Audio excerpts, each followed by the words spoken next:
Shalom, shalom, shalom, mes chers frères et sœurs à travers le monde, soyez bénis. Que la grâce et la paix du Seigneur soient avec chacun d'entre vous.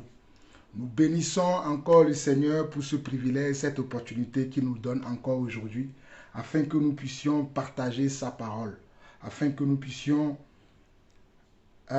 voir la voie du Seigneur que le Seigneur a tracée pour nous, afin que chacun d'entre nous puisse être dans ces voies-là. Et que toute la gloire soit pour notre Seigneur, Yeshua HaMashiach, c'est-à-dire Jésus-Christ, celui qui nous a appelés des ténèbres à son admirable lumière. Je suis l'apôtre Jean-Paul Lawson pour ceux qui ne me connaissent pas. Avant de commencer aujourd'hui, j'aimerais lire une parole pour chacun d'entre nous. Parce que le but de mes vidéos, le but de mes enseignements n'est pas pour me glorifier, n'est pas pour dire que je sais quelque chose plus que quelqu'un d'autre ou que moi je serai le meilleur parmi tant d'autres.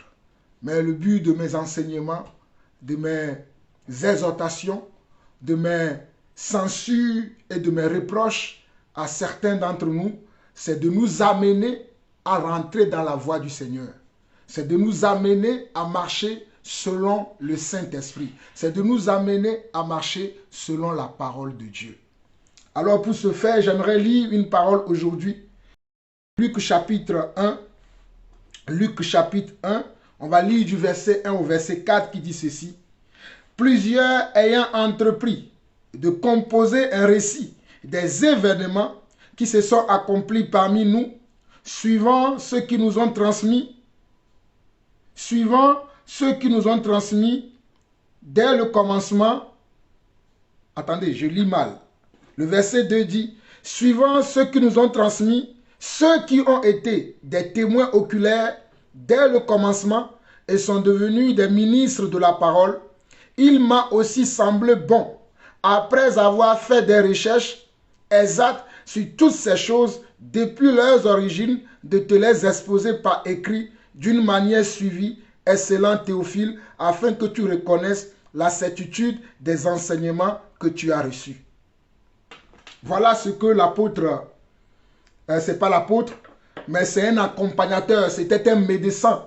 Celui qui a écrit le livre de Luc et le livre des Actes des apôtres était un médecin qui accompagnait les apôtres dans leur ministère. Lorsque les apôtres étaient encore sur terre, celui qui a écrit le livre de Luc et le livre des Actes des apôtres était un médecin.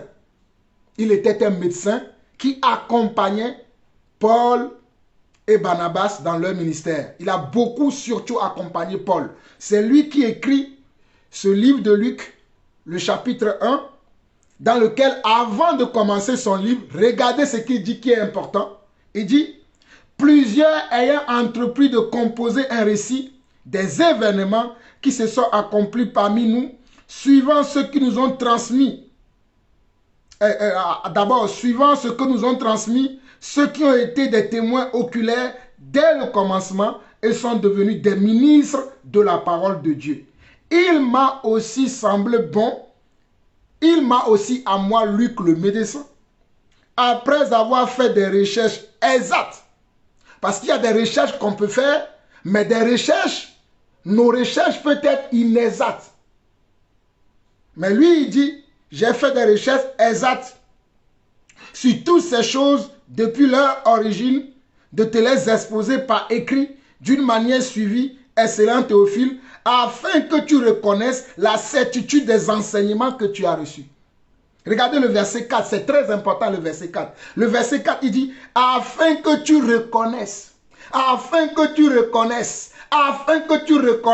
la certitude des enseignements que tu as reçus.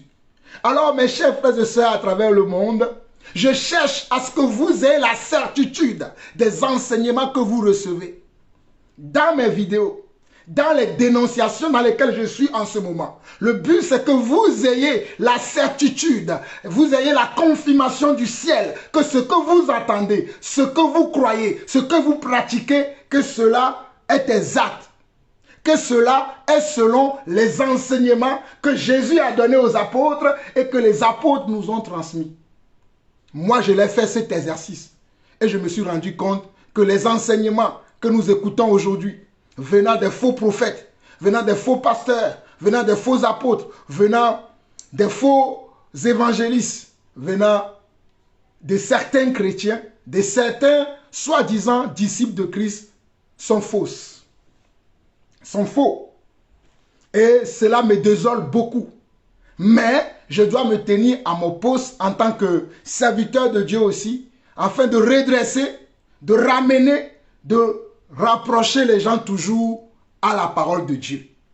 C'est pour cela qu'en ce moment, je suis en train de parler beaucoup du faux prophète Ekané et ses œuvres qu'il pratique dans l'église. Je l'ai fait en 2017 et en 2018, mes amis. Je l'ai fait. J'ai vu les comportements de ce monsieur. J'ai vu les actes qu'il posait. Et j'ai compris que cela ne correspond pas aux saintes écritures.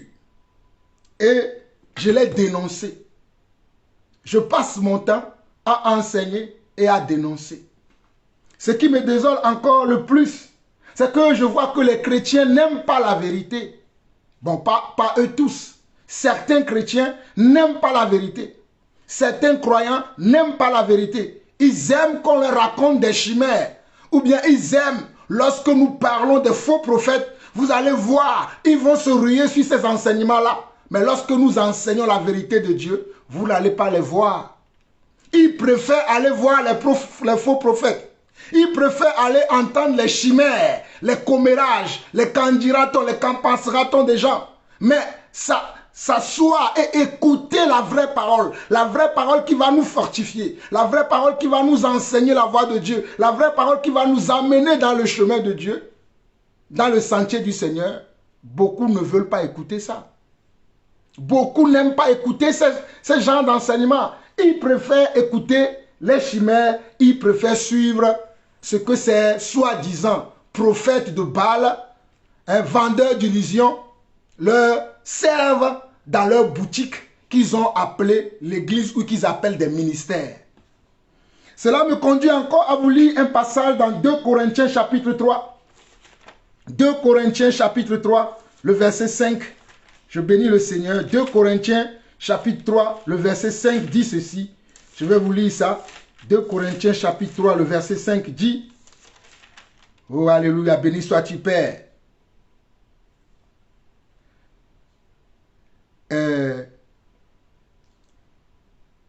Plutôt 2 Corinthiens chapitre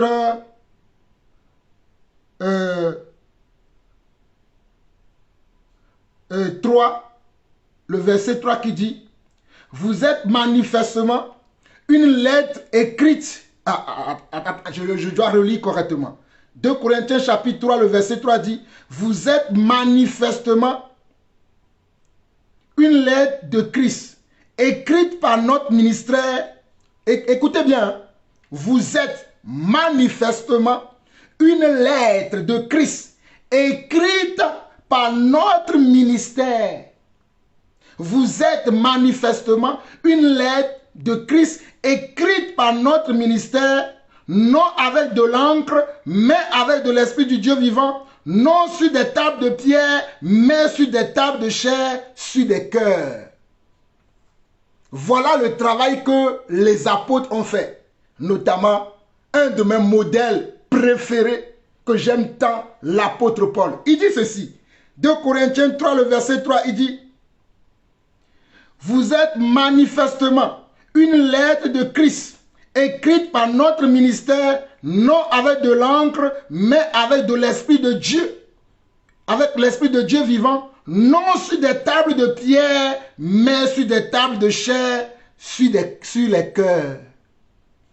Donc l'écriture, la parole auquel nous croyons, doit être écrite dans nos cœurs. Nous devons ressembler à la parole. Nous devons ressembler aux Écritures. Nous devons ressembler à la lettre, à la parole de Dieu. Si le travail que les ministres que nous suivons le font avec l'Esprit de Dieu, c'est manifestement ce que nous devons être.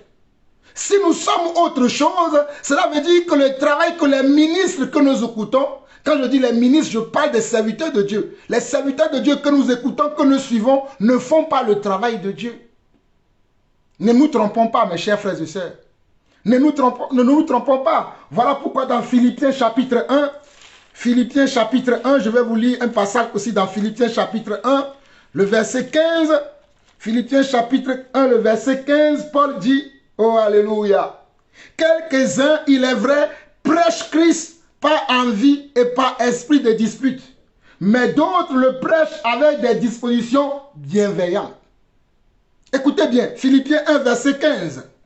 Quelques-uns, il est vrai, prêchent Christ par envie et par esprit de dispute, mais d'autres le prêchent avec des dispositions bienveillantes.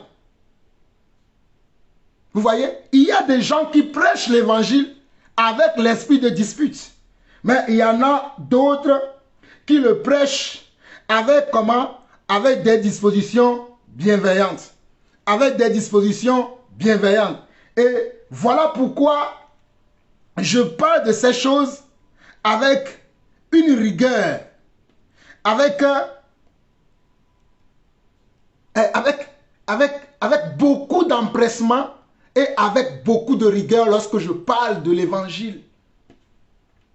Mes bien-aimés chers frères et sœurs à travers le monde, aujourd'hui je vais faire un récapitulatif de tout ce que j'ai commencé à faire depuis que j'ai entendu, depuis que j'ai vu cette vidéo du faux prophète Ferdinand Ekane dans laquelle il injuriait l'Église, il injuriait le Seigneur et il a traité une sœur et sa maman et sa famille des gens qui étaient à sa poursuite. Il les a maltraités en tout cas. Vous verrez cette vidéo encore aujourd'hui. Je vais vous montrer quelques parties de cette vidéo. Et le but du message d'aujourd'hui, c'est d'appeler toutes ces personnes qui sont concernées par cette affaire à la repentance. Je répète encore, le but de la vidéo d'aujourd'hui, c'est d'appeler toutes ces personnes à la repentance. Bien évidemment, je sais que certains parmi eux ne se repentiront jamais parce que ce ne sont pas des véritables enfants de Dieu, ce ne sont pas des serviteurs de Dieu. Mais ceux qui le sont réellement, ils se repentiront et vous le verrez. Ils se repentiront et vous le verrez. Cela m'amène à vous lire un passage encore dans Jacques avant de vous montrer les vidéos. Dans Jacques chapitre 5, dans Jacques chapitre 5, alléluia, Père soit béni. Dans Jacques chapitre 5, le verset 19 au verset 20, Jacques chapitre 5, le verset 19 au verset 20, l'apôtre Jacques nous dit, « Mes frères, si quelqu'un parmi vous s'est égaré loin de la vérité, et quelqu'un d'autre l'y ramène, qu'il sache que celui qui ramènera un pécheur de la voie où il s'était égaré, sauvera une âme de la mort et couvrira une multitude de péchés. » Jacques 5, le verset 19 et 20 dit ceci. « Mes frères, si quelqu'un parmi vous s'est égaré loin de la vérité, et qu'un autre l'y ramène, qu'il sache que celui qui ramènera un pécheur de la voie où il s'était égaré, sauvera une âme de la mort et couvrira une multitude de péchés. » Alors, mes chers frères et sœurs, vous qui m'injuriez, vous qui me traitez de dur, vous qui me traitez de tout ce que vous voulez, vous qui souhaitez même que je tombe en faisant ces vidéos, en faisant ces reproches à certaines personnes, que je meure, que le Seigneur vous pardonne. Que le Seigneur vous pardonne, parce que moi, mon rôle, c'est que les gens puissent se repentir. Ceux qui doivent se repentir, qu'ils écoutent la voix de l'Éternel et qui se repentent. Voilà le travail que Dieu m'a donné. Mais pour vous qui ne nous comprenez pas, j'ai un message pour vous dans 2 Corinthiens chapitre 4. Ouvrez grandement vos oreilles. 2 Corinthiens chapitre 4. Le verset 3 dit, verset 3 et verset 4 qui dit, « Si notre évangile est encore voilé, il est voilé pour ceux qui périssent, pour les incrédules, dont le Dieu de ce siècle a aveuglé l'intelligence, afin qu'ils ne voient pas briller la splendeur de l'évangile de la gloire de Christ, qui est l'image de Dieu. » Donc pour vous qui ne comprenez toujours pas, qui vous tenez comme des soi-disant connaisseurs qui nous traitaient de tout ce que vous voulez, mon message pour vous, c'est ceci. 2 Corinthiens chapitre 4, le verset 3 qui dit, si notre évangile est encore voilé, il est voilé pour ceux qui périssent, pour les incrédules, pour les incrédules, pour les incrédules, dont le Dieu de ce siècle a aveuglé l'intelligence. Dont le Dieu de ce siècle a aveuglé l'intelligence, afin qu'ils ne voient pas briller la splendeur de l'évangile de la gloire de Christ, qui est l'image de Dieu. De l'évangile de la gloire de Christ, qui est l'image de Dieu. Alors, mes chers frères et sœurs, vous qui ne comprenez pas l'évangile que nous prêchons, sachez simplement que le Dieu de ce siècle, qui est appelé également Mammon, qui est appelé également le serpent ancien, qui est appelé le diable, qui est appelé l'accusateur des frères, il vous a aveuglé.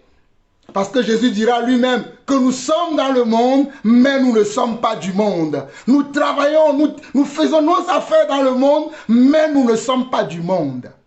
Alors, mes bien-aimés, chers frères et sœurs, je reviens sur la vidéo de ce soi-disant prophète et je vais profiter pour vous lire certains commentaires aujourd'hui.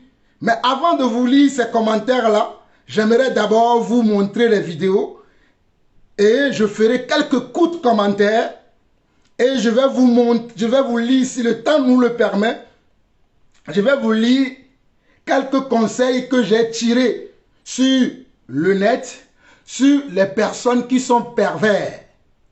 Les personnes qui sont pervers, les personnes qui sont pervers narcissiques, les manipulateurs, les séducteurs. J'ai lu certaines choses sur eux que je voulais partager avec vous, afin que nos sœurs, je répète encore, afin que nos sœurs fassent beaucoup attention dans l'église. Afin que nos sœurs fassent beaucoup attention dans l'église. Afin que les fidèles de certaines églises soient beaucoup plus vigilantes, afin de savoir là où ils mettent pied. Est-ce qu'ils sont avec vraiment les serviteurs de Dieu ou ils sont avec des gens qui manipulent leur vie? Mais bien aimés chers frères et sœurs, j'aime beaucoup les sœurs.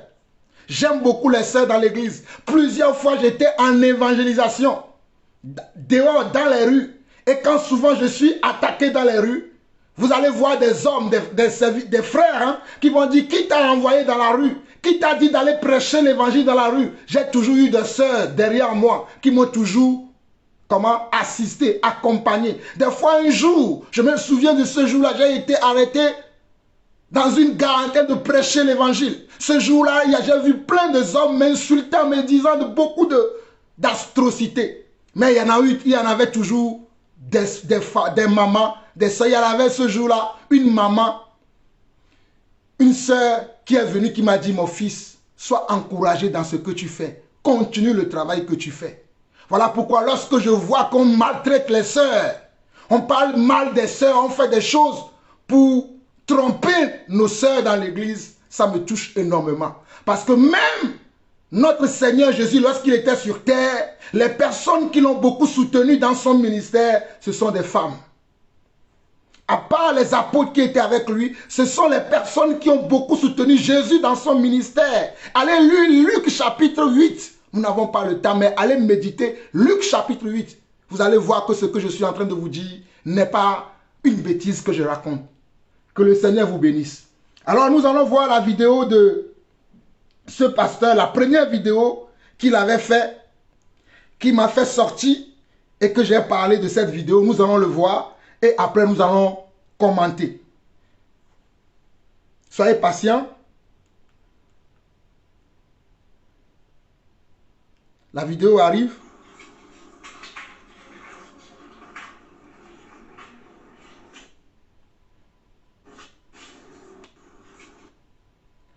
Bonne année 2025 à Écoutez. chacun d'entre vous.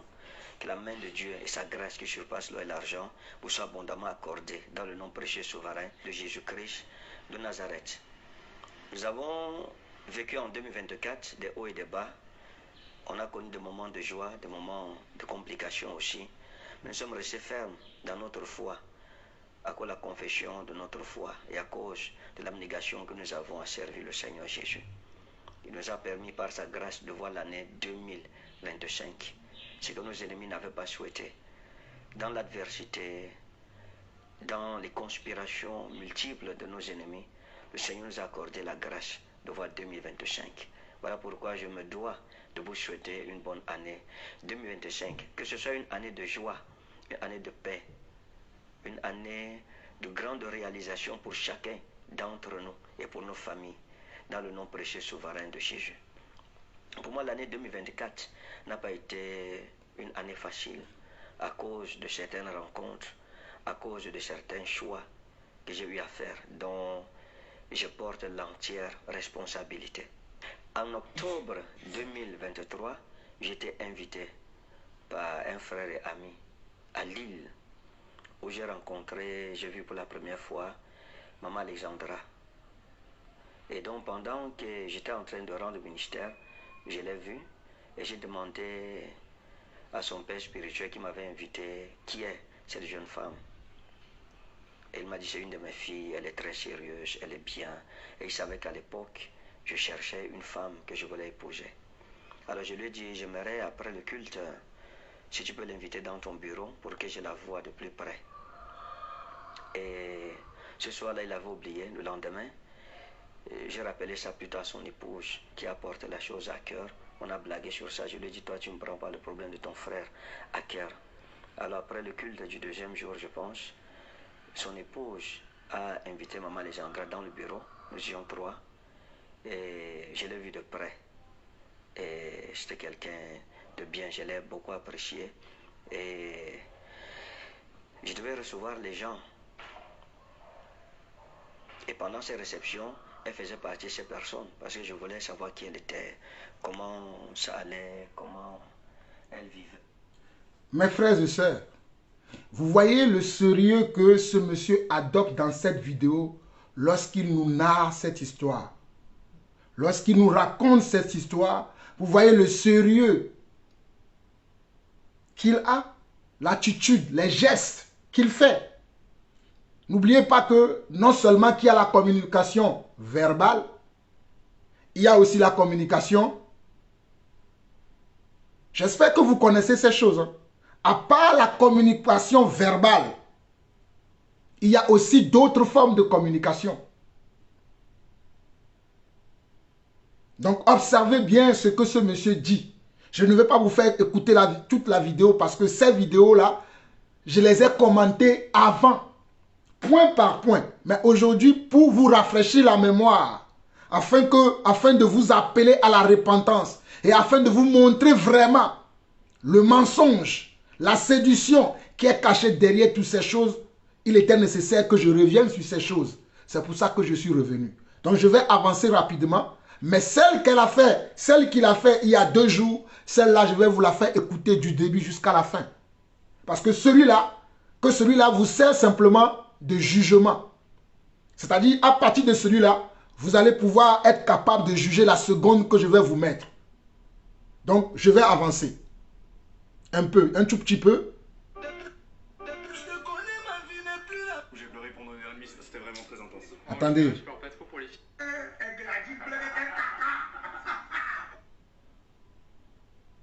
Attendez, ma mère a touché quelque chose, donc je suis tombé sur des vidéos qui ne sont pas... Bonne année 2025. Voilà, j'ai avancé un peu. Nous devrions aller faire la dot ensemble. Et le mariage devrait se passer à Lille. Je me souviens qu'à cette époque, il était, je pense, en Angola avec sa famille. Il avait demandé au grand frère de maman Alexandra d'essayer de parler à sa petite soeur pour la convaincre, pour lui montrer la nécessité de laisser l'enfant se marier. Et ça avait mis du temps. Donc j'appelais pour lui demander est-ce qu'il tient un retour de bienvenue. Et il me disait non. Comme ça a pris presque 1 mois, si je me souviens. Comme ça fait longtemps. Mais ça a mis quand même plusieurs semaines. Bienvenue n'était pas revenu vers lui. Et il m'a dit que c'est quelqu'un de très hypocrite. Et qu'il l'a dans son collimateur. Il va... Je continue d'avancer encore. Doucement, parce que c'est quelqu'un qui n'est pas vrai. Je les croise partout, on m'invite, je me rends compte que même parmi les leaders, il y a des gens qui étaient chez moi qui sont partis. Mais je bénis le Seigneur pourvu qu'il ne rétrograde pas. Mais je n'ai jamais compris cette haine, cet acharnement méchant envers la personne que je suis. Je n'ai jamais compris cela. Donc, le deuxième problème que j'aurais avec lui, c'est par rapport au mariage. Je suis en train de causer un jour et il m'a expliqué que quand je vais célébrer ton mariage, ça sera bien. Je lui ai dit non. Tu ne peux pas célébrer mon mariage. Non. Tu es mon frère. Mon mariage sera célébré par mon père spirituel. Donc je vais lui payer un billet d'avion, il viendra à Lille. Et c'est là que nous allons faire le mariage. Et à l'époque, je lui avais même demandé que comment est-ce qu'on va célébrer le mariage à Lille avec la maman de maman Alexandra qui s'oppose farouchement. Est-ce qu'elle ne va pas venir faire les bruits à l'église? Il m'a dit non, t'en fais pas, on va maîtriser ça, c'est rien. On va gérer ça. Donc il voulait célébrer le mariage. Quand il me l'a... Vous avez entendu? Maman Alexandra qui s'oppose farouchement à ce mariage. Ne viendra-t-elle pas faire du bruit lors de la célébration de ce mariage? Ne viendra-t-elle pas faire du bruit? Ok, continuons. Je lui ai dit non. C'est impossible que tu célèbres mon mariage. Parce que tu peux même bénir. Tu es mon collègue. Il faut que ce soit mon père spirituel qui me bénisse, qui bénisse mon mariage. Et là, c'est là qu'il m'a dit, ok, dans ce cas, je ne peux plus m'engager dans cette histoire de mariage. Or, il m'avait dit lui-même que sa valise était déjà prête, sa veste était déjà préparée, tous les vêtements, lui et sa femme, pour le voyage en Centrafrique, pour la dot. On devrait aller faire la dot là-bas. Et nous devions retourner en France pour faire le mariage. Et on avait même réfléchi à ce comment... J'avance encore, parce qu'il y a beaucoup de choses que j'aimerais vous montrer. Saboulé, houspillé, traité de sorcier et de tout. Attends, là, je recule un peu pour que vous puissiez voir comment ce qu'il dit ici. De la perte terrible. J'ai commencé à apprendre des choses horribles. Attendez. Fais une pause, mon frère. Attendez.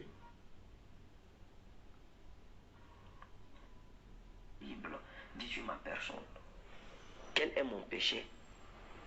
J'ai couché avec qui? J'ai violé quelle femme? J'ai caressé qui là-bas? J'ai amené qui dans mon hôtel? J'ai invité qui vienne dormir avec moi?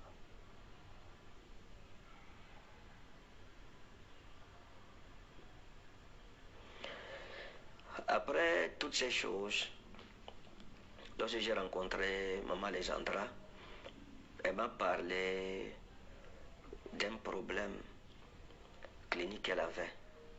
Bon, elle ne m'a pas présenté ça comme un problème. Elle m'a dit que ce n'était pas un problème, c'est rien, toutes les femmes ont ça. Et donc, quand elle m'a dit ça, je lui ai dit, écoute, la situation si que tu es en train de parler, d'évoquer là, moi je ne peux pas supporter ça. Je ne peux pas vivre ça.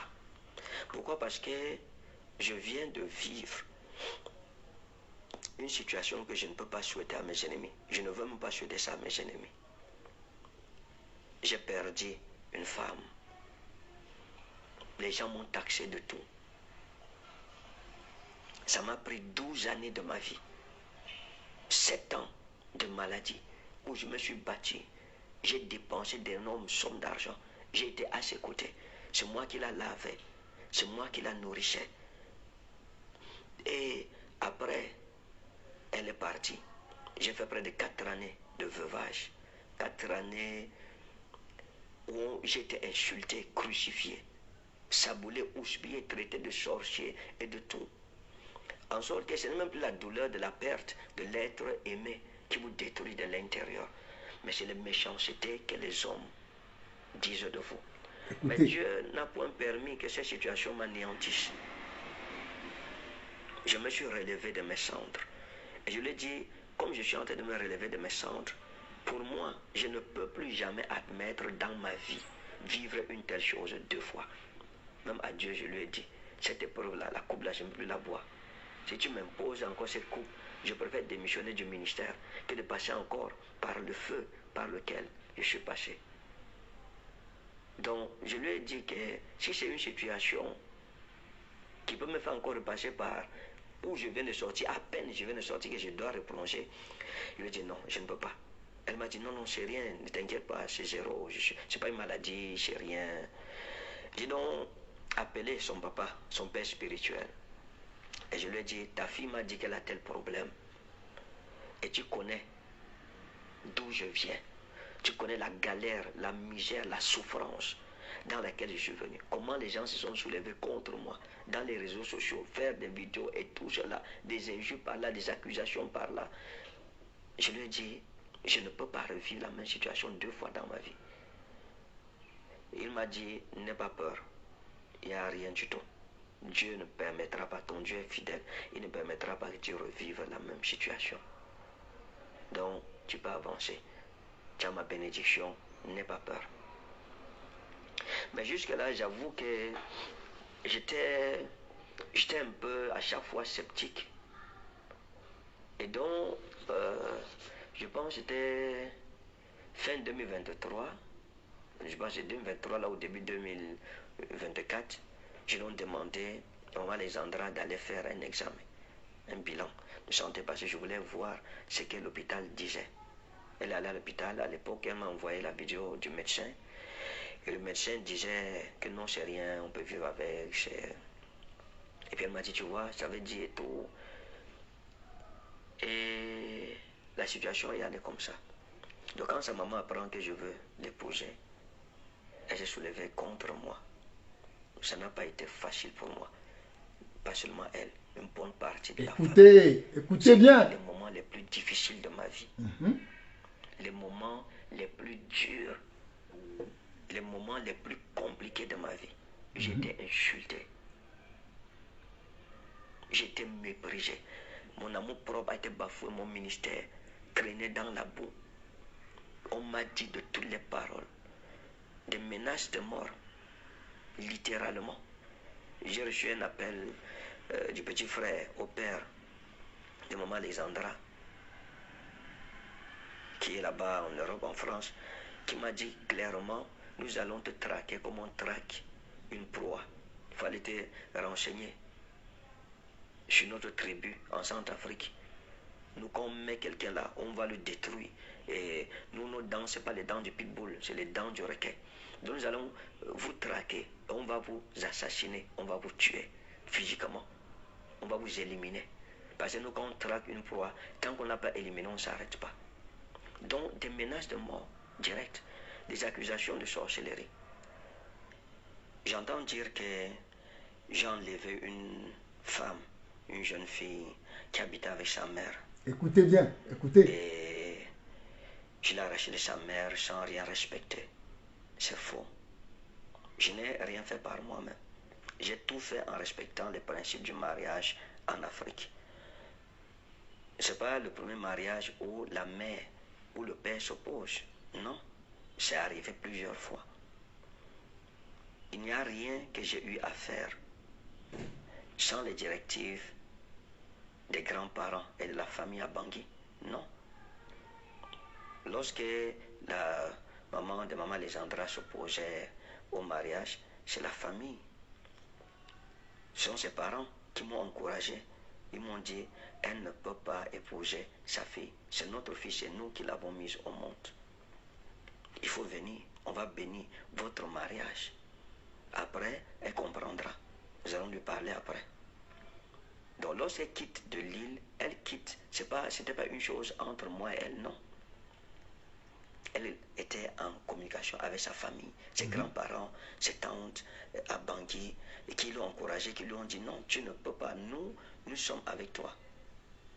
Et je bénis Dieu pour cette famille qui a pris d'énormes coups, des choses même qu'il n'est pas bon de dire ici pendant cette intervention. Ils ont souffert, ils ont reçu des menaces terribles, des menaces d'être frappés physiquement. La grand-mère à Bangui là-bas a même été hospitalisée.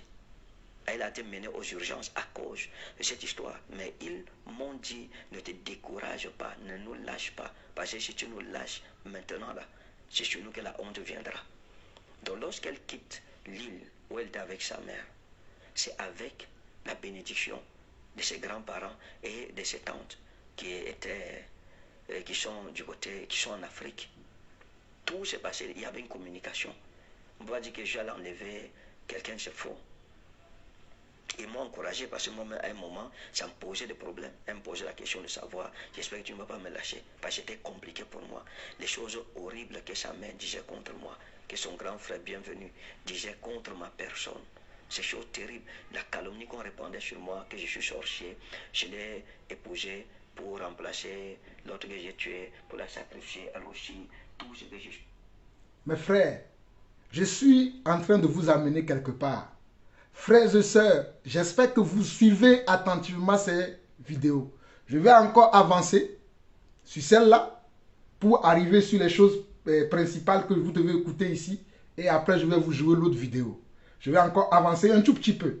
Il faut que j'avance un tout petit peu pour vous faire écouter encore. J'ai le titre de prophète Ferdinand et Canet. Ce soit étonnant pour moi que des personnes, Écoutez, au milieu desquelles j'ai prêché l'évangile, j'ai prié sur eux. J'étais un vrai prophète. Ils m'ont suivi pendant des années. J'étais un vrai prophète. Mais parce qu'on ne s'est pas entendu sur un point, sur le mariage, on m'a traité comme un brigand. Comme si j'avais tué quelqu'un, comme si c'était un assassinat. Je n'ai rien fait de moi-même. J'étais orienté, encouragé, soutenu par les grands-parents et par la famille à Bangui. Je l'ai fait, j'ai reçu la bénédiction. Ils m'ont dit, c'est notre fils, si c'est nous qui l'avons accouché, nous on prend la dot. Ils ont pris la dot. En quoi suis-je coupable? Pourquoi aujourd'hui je cherche à détruire mon ministère? Donc j'ai été combattu, il y a une volonté manifeste à en finir avec moi, à en découdre avec moi, à détruire mon ministère et même à faire que je n'aille plus en Europe. On a commencé à m'accuser que je l'ai épousée pour la vendre dans la sorcellerie, pour la tuer comme j'ai tué la maman de Jemima. Est-ce qu'on peut dire des choses comme ça à un être humain? Est-ce que c'est gentil pour quelqu'un avec qui vous étiez bien, que vous honoriez, parce que vous n'êtes pas d'accord sur un point? Il faut le salir à tout prix. Dire que tout ce que je fais c'est la sorcellerie. Je suis un charlatan. Je suis un sorcier. Mon argent c'est sale. Insulter les grands-parents Bangui. Ils ont pris l'argent parce qu'ils sont pauvres. Aller jusqu'à écrire aux institutions françaises, porter plainte contre moi, mes amis. Voici un document que la maman de maman Alessandra a écrit. Écoutez bien. À l'ambassade de France au Cameroun. Il y a une autre institution là-bas en France contre ma personne. Je vais lire juste quelques extraits. Monsieur le consul, je me permets de vous écrire afin de porter à votre connaissance une situation préoccupante concernant un mariage qui va être contracté dans le but manifeste de détourner les lois sur l'immigration, ce que l'on appelle communément un mariage gris. Je souhaite attirer votre attention sur le mariage qui sera célébré entre Alexandra Agnès, née le Tata à Yaoundé, de nationalité française, et résidant avec moi sa mère, et Ferdinand Ekane, aussi connu sous le titre de prophète Ferdinand Ekane, nationalité camerounaise et résident au Cameroun, en date du 24 octobre 2024 à Douala. Après plusieurs constats, il semble évident que cette union a été contractée dans l'objectif d'acquisition de la nationalité française, de séjour sur le territoire français, et non dans le cadre d'un véritable engagement affectif ou familial. En effet, j'ai personnellement observé plusieurs comportements et circonstances qui me font craindre qu'une fraude soit en cours. Sincèrement. Écoutez. Soyons sérieux. Ai-je besoin de nationalité? Écoutez très bien, écoutez. Ce n'est pas tous les Africains qui rêvent d'aller habiter en Europe. Ce n'est pas tous les Africains qui rêvent d'avoir la nationalité. c'est pas une nationalité européenne, non. Je vais en Europe comme je veux, quand je veux. La dernière fois, on m'a proposé un visa de 6 mois avec l'obligation de faire 3 mois sur le territoire français. J'ai refusé parce que je ne suis pas prêt à faire 3 mois loin de ma patrie. J'aime le Cameroun, j'aime l'Afrique. Je suis un Africain typique. J'aime ma nation. Dieu m'a béni dans mon pays. Je sers Dieu au milieu de mon peuple. Je l'ai épousé par amour, non pas pour avoir les papiers pour voyager. Voyager n'est pas un problème pour moi. Et si je veux la nationalité, je suis obligé de passer par cette voie-ci. Je peux l'avoir. Parce que je vais en France, n'importe où là-bas, comme je veux. Comment faire ça à quelqu'un, un homme de Dieu, pour fermer les portes des nations devant moi? Juste pour une histoire comme celle-ci, pour un bienfait, pour un acte louable que j'ai posé. Je l'ai posé par amour. Je l'ai honoré. Je l'ai honoré comme un homme doit honorer sa femme. Monsieur Ferdinand Ekan est devenu veuf et certains fidèles ont identifié ma fille comme future épouse désignée par Dieu. Je suis devenu veuf. Est-ce qu'on décidé de devenir veuf? C'est Dieu qui me l'a imposé. Que Dieu soit juge dans cette histoire. Qu'il soit juge, qu'il soit témoin entre nous tous. Ce n'est pas les fidèles qui ont choisi. Non. Aucun fidèle n'a choisi, personne n'a connu ça réellement. C'est un mensonge devant les autorités contre un homme de Dieu. Comment, à cause d'une histoire comme celle-ci, vous vous attaquer à l'église du Dieu vivant? Écoutez. Vous attaquez au Dieu vivant, au Saint-Esprit. Attribuer ce que Dieu a fait. Je ne veux pas me fâcher. C'est juste triste et lamentable. Mes frères, regardez ce que ce monsieur dit. Ce monsieur dit qu'on attaque le Saint-Esprit. Waouh! Ce monsieur dit qu'on attaque le Saint-Esprit. Parce que la maman d'Alessandra, qui a vu que sa fille a été kidnappée, a entamé des démarches dans le but de récupérer sa fille. Elle a juste entamé des démarches dans le but de récupérer sa fille. Mais regardez comment ce monsieur parle de cette histoire. Il se victimise. N'oubliez pas, hein, je vais vous lire à la fin de toutes ces vidéos les caractéristiques d'un pervers narcissique, d'un manipulateur, d'un séducteur. Je vais vous lire ce que les médecins psychologues ont déduit, les comportements, les traits de ces personnes-là. Je vais vous lire à la fin, afin que vous soyez sur vos gardes. Mes sœurs, mes frères et sœurs, soyez sur vos gardes. C'est très important. Je vais encore avancer un peu. Je vais encore avancer un peu et je vais encore laisser la lecture. Opération imminente et urgente. Parce Papa. que la situation est telle que, parce que vous avez envoyé Écoutez. dans une institution pour dire que je sectais. Pourquoi? Pour que le ministère soit banni de l'Europe. Et quand elle dit clairement dans sa note, je vais également faire un signalement à la mission interministérielle de vigilance et de lutte contre les dérives sectaires en relatant ce que nous y avons vécu. Qu'elle dit nous, elle-même son pasteur dedans, son pasteur de l'île. Qu'elle dit, pour dire les choses relatées, ce que nous y avons vécu, c'est-à-dire les horreurs sectaires qu'elles ont vécues, ou dans ces milieux, or elle sort de l'île, elle persévère à l'île. Donc ça veut dire que même son pasteur là-bas, c'est une plainte déposée pas seulement contre moi, mais aussi contre son pasteur. Comme pour dénoncer que nous sommes une secte. Pourquoi, mes amis? Pourquoi autant de haine, autant de méchanceté? Pourquoi?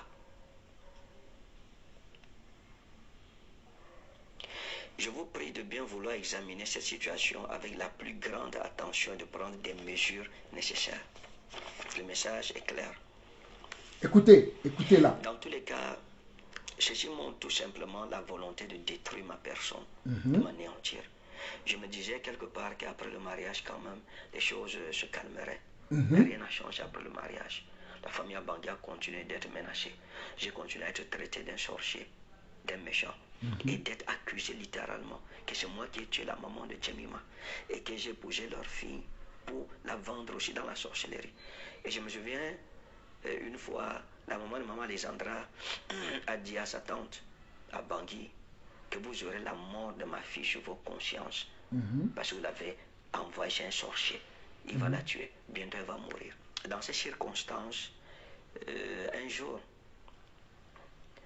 pendant que Maman Alexandra sortait de la douche, j'ai remarqué une anomalie sur elle. Écoutez bien. Et ça m'a déboussolé. Ça m'a anéanti. Elle a vu comment j'étais anéanti. Et je lui ai demandé, mais ça c'est quoi ça? Elle m'a dit, non, non, c'est rien tout. Je lui ai dit, non, non, il faut qu'on fasse des examens. On est à l'hôpital, on a fait des examens. Là, j'ai insisté formellement et on a fait des examens. Lorsqu'on a fait les examens, je suis allé prendre le résultat. Quand j'ai pris le résultat, j'ai vu ce qui était écrit dedans. J'ai envoyé l'annonce, la nouvelle à sa tante, à Bangui, qui a informé sa mère. Et sa mère, le retour qu'elle a donné, c'était que sa fille n'avait aucun problème. C'est moi qui lui donne la maladie ici, comme je l'ai fait avec la maman de Jemima. Je suis en train de vouloir tuer sa fille, comme je l'ai fait pour la maman de Jemima, parce que je suis un sorcier. Je cherchais une autre victime. Je voulais encore verser le sang. Et c'est sa fille que j'ai choisie. Vous aurez la mort de ma fille sur votre conscience. Ça m'a ébranlé. Ça m'a effrayé. Effrayé au point où parfois la nuit, lorsque nous dormions, lorsqu'elle ne bougeait pas longtemps, j'allais la toucher pour qu'elle bouge, pour me rassurer que la fille d'autrui n'est pas morte ici. Quand on a fait les examens, j'ai pris les résultats. Le médecin m'a dit, prophète, cette histoire c'est très compliqué. Il faut une opération imminente et urgente. Parce que la situation est telle que si vous ne prenez pas une mesure immédiate là, vous risquez de vous retrouver dans une situation très compliquée, peut-être plus compliquée encore que la première. Alors quand je suis revenu, j'ai parlé avec Maman Alexandra. Je lui ai dit, je ne suis pas du tout content de toi. Je ne suis pas content. Et je lui ai dit ça pendant plusieurs jours. Je lui ai dit, je ne suis pas du tout content de toi. Parce que cette situation, tu m'aurais évité cela. Je t'avais bien dit que si tu as un problème, tu connais par quoi je suis venu, d'où je sors, la tribulation que j'ai vécue. Je ne peux pas revivre ça 2 fois. Donc sois véridique avec moi. Mais tu n'as pas été véridique envers moi. Tu m'as caché la vérité. Parce que tu ne m'as jamais montré les résultats médicaux de tes examens. Parce que tu savais que si je voyais un seul de ces résultats, le mariage n'aurait pas eu lieu. Et ça, c'est clair. Le mariage n'aurait pas eu lieu. Mes frères, vous écoutez ce monsieur?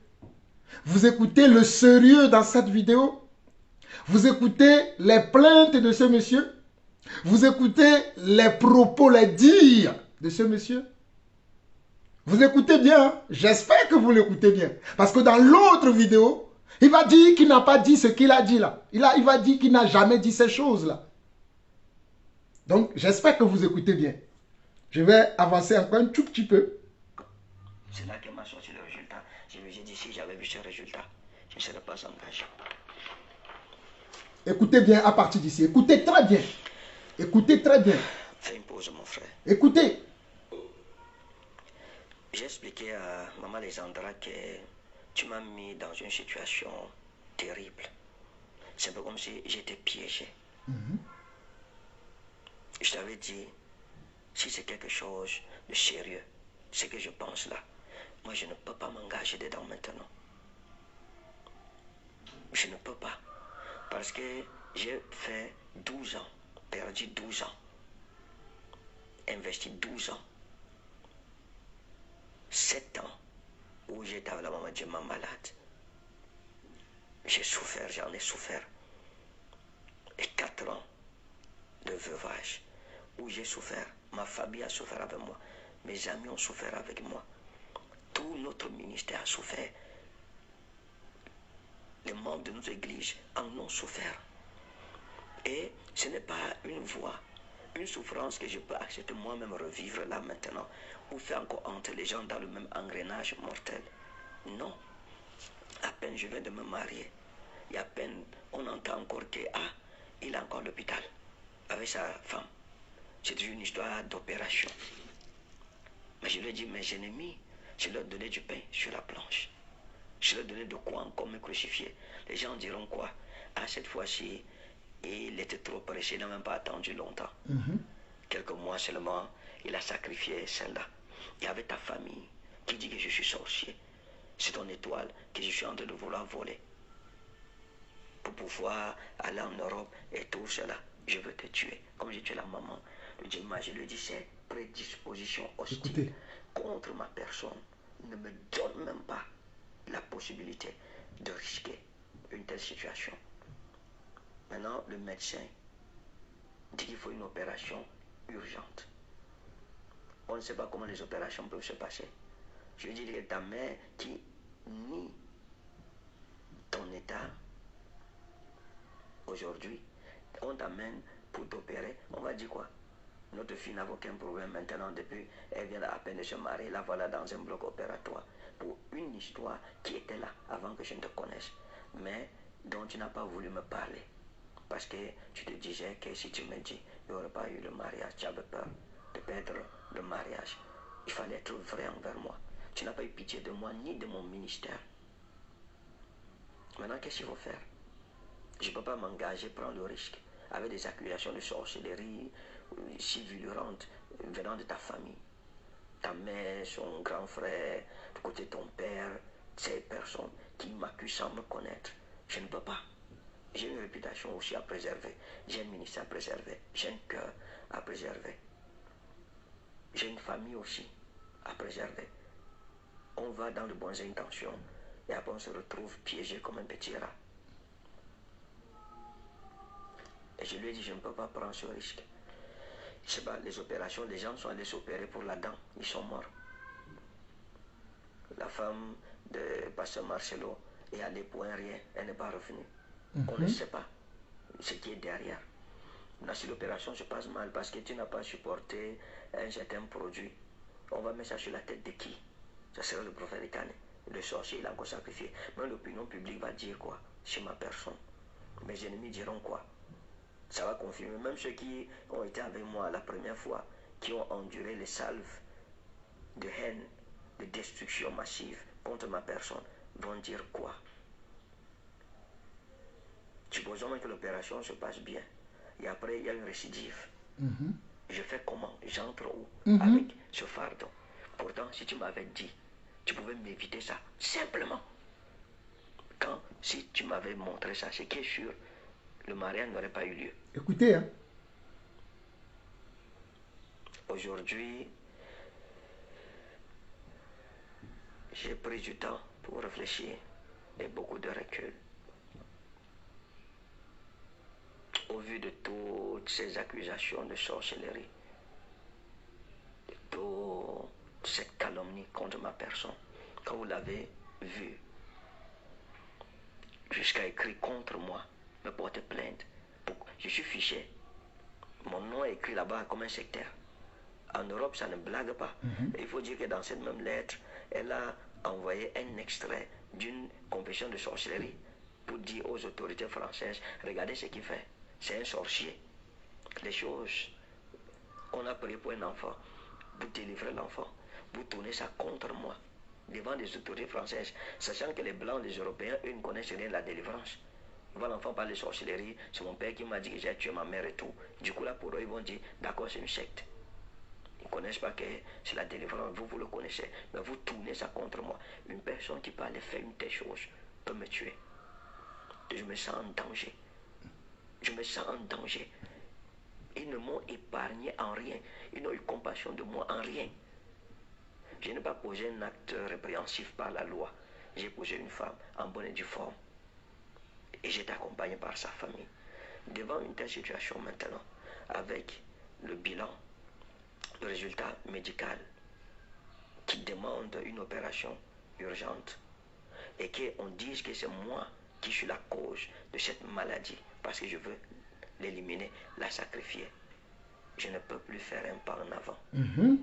J'ai décidé de mettre un terme à notre union pour ne pas avoir à repasser par la vallée où je suis repassé à la maman de Tchémima, pour ne pas avoir à nouveau à vivre ce que j'ai vécu.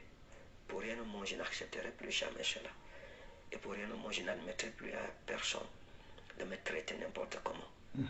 Pour le reste, que Dieu soit juge entre nous.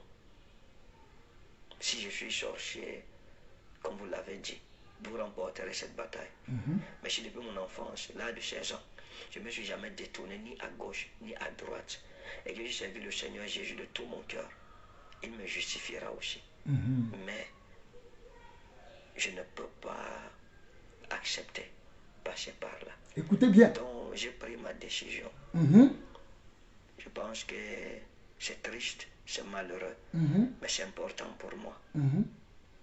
C'est important pour mon ministère, c'est important pour ma famille.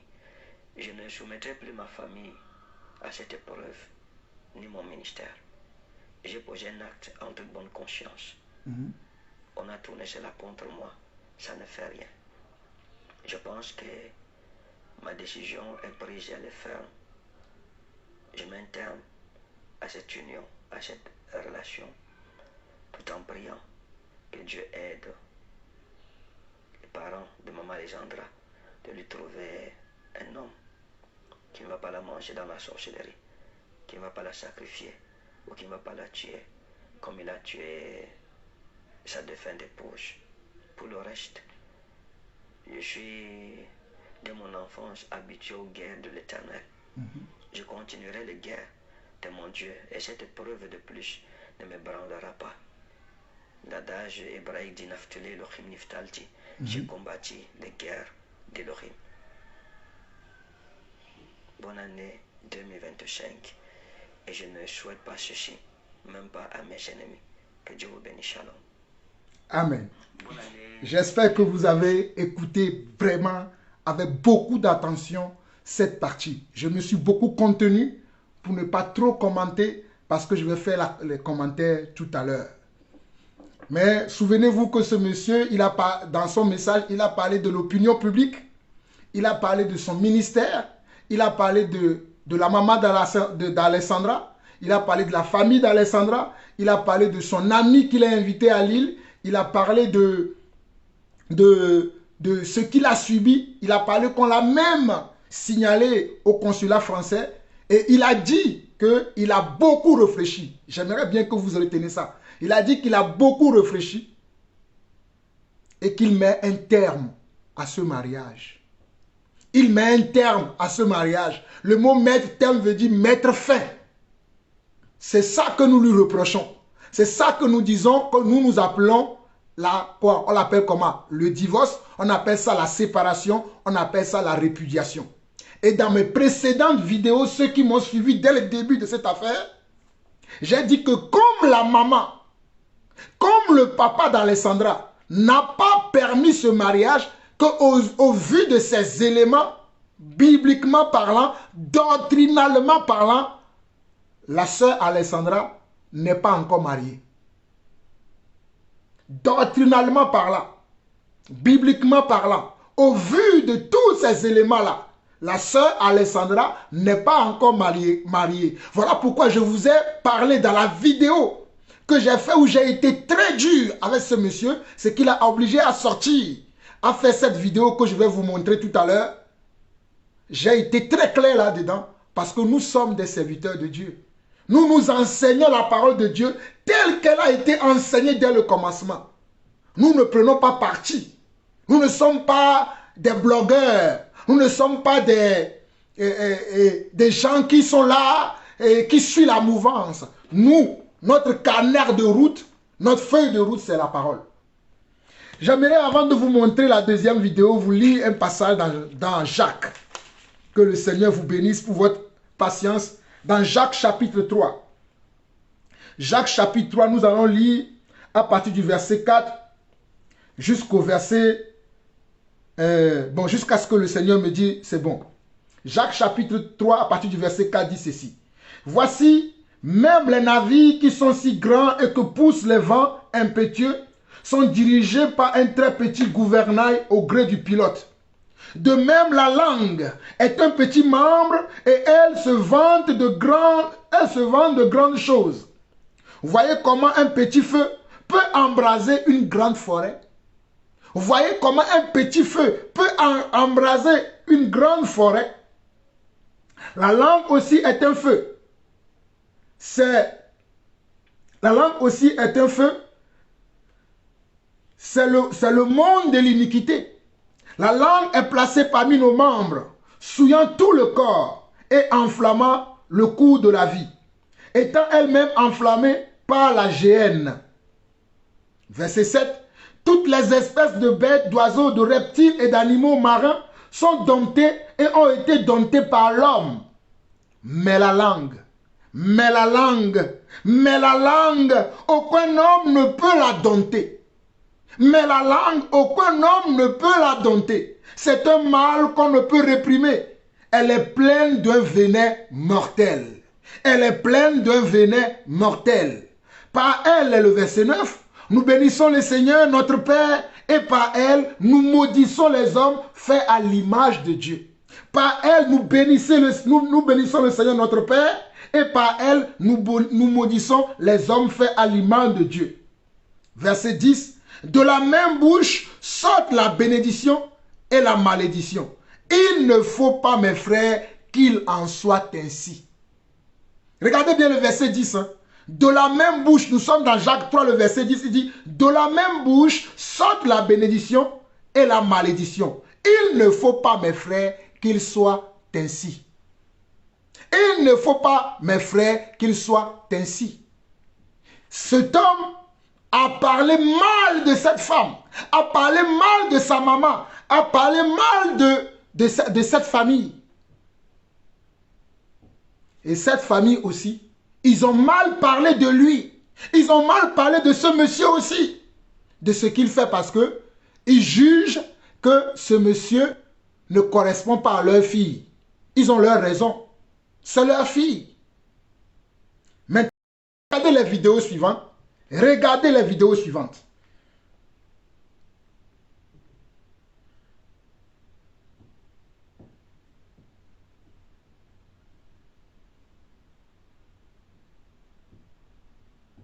À chacun d'entre vous que la main de Dieu. Regardez cette vidéo.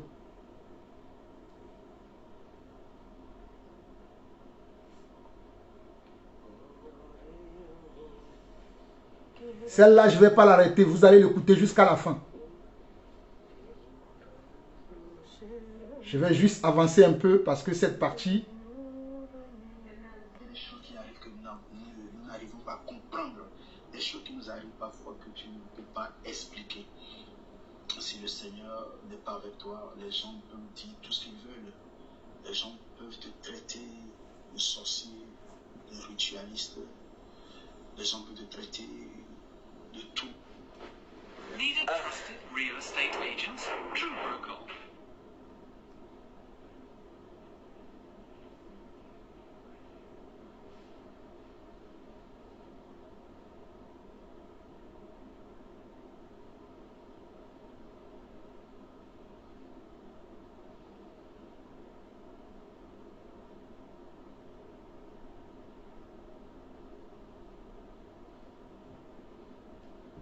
Est-ce que vous avez vu l'histoire du prophète qui a quitté sa femme parce qu'elle souffre d'une maladie incurable? Je vous explique parce que ça m'a trop choqué. Ce qui se passe, c'est que le prophète Ferdinand Ekane s'est récemment marié à une jeune femme qu'il a dû quitter parce qu'elle souffre d'une maladie incurable. Il a récemment fait une sortie médiatique pour expliquer pourquoi. Ce qui se passe, c'est qu'il a auparavant été marié 12 ans à une femme qui souffrait d'une maladie chronique, qui a fini par un mariage gris, que celui-ci... Problème